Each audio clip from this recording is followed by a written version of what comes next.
So I got bored watching anime and I'm starting to reread manhwa that I already read, and I remember this. The beginning after the end.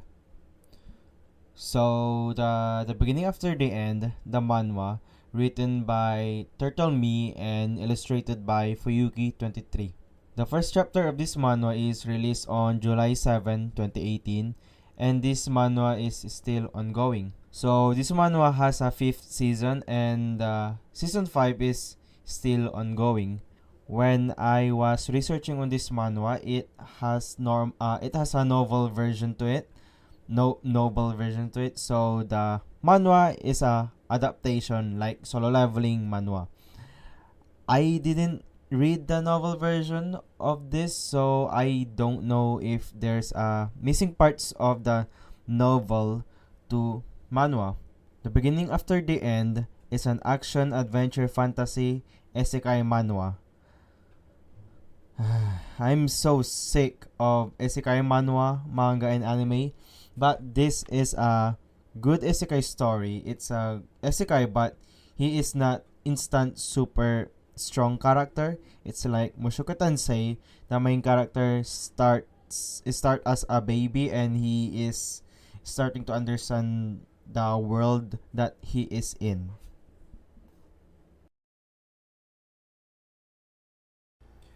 So I'm comparing the beginning after the end to Mushoku Tensei. The similarity is on when the main character died and he reincarnated as a baby, and that's about it. The similarity of the two. The beginning after the end, the world building of this manhwa is good. When he grew up, he didn't start at the school. Not like other isekai story that sometimes they start in school and overpowering everyone. There's a part of the story that the main character go to the school, but that but that part is short. The world building of this manhwa has a different race, different region, and many more, like elf territory and human territory. And this is just an example of the area in this story. They start introducing different race, and the world of this story is starting to get big and exciting. For this kind of story, it's better to introduce the element slowly but surely, not introducing all at once. And they did that in this manhwa. So there's a certain part of manhwa that I think it's the current chapter, but they introduce the other or higher beings, like higher races than human, elves, dwarves, and etc. And that part is great because they didn't introduce that part in early on. They introduced that part of the world or of the race or the region. They introduced that in, I think, in later chapter of the manhwa. So it's great.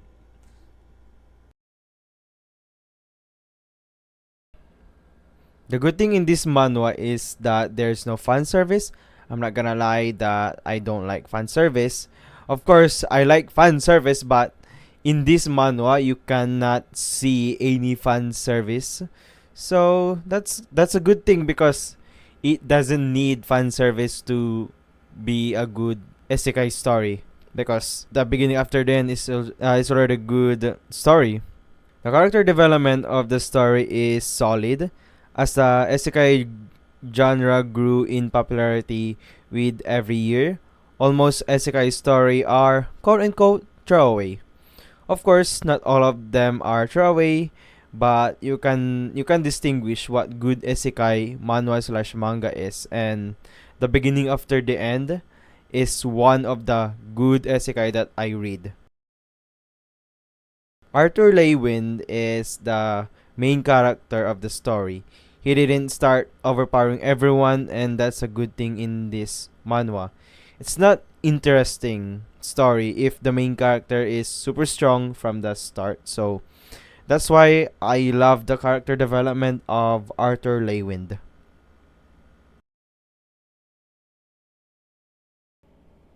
The visual art of the beginning after the end is good. My first impression of the visual art of the manhwa is not good. I almost dropped this just because of the visual art, but of course I still read it. And I'm happy that I didn't drop the story. At first it's not that bad, but when the chapter goes on, it start to get better. The visual art of the beginning after the end is very simple. It's not too flashy, even if it's not like solo leveling visual art level.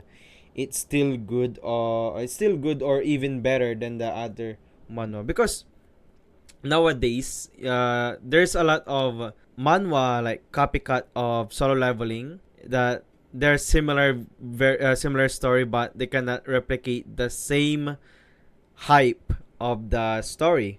And it's just like the beginning after the end, especially in the art style. It's not good at first, but they didn't even try to copy other manhwa in the visual art style, and that's great because it has an originality to it. And that's great because this manhwa has a good illustrator when the illustrator is doesn't copy or get an idea to other manhwa. My thoughts on the beginning after the end is that it has a solid character development and had a great pacing compared to most isekai manhwa slash manga. The thing is in this manhwa is that Arthur Lewin, the main character, is talented but not overpowered. Even though he is talented, he is not overpowered.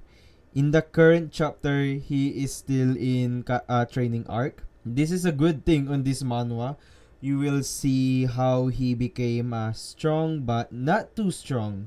You will see that he has a training process to become strong, not like other isekai that they gain other power even though they didn't train it. So that's the good part of the story. I guess that's it. If you are still new to this manhwa, you should read it. It has a good pacing and it has a solid character development.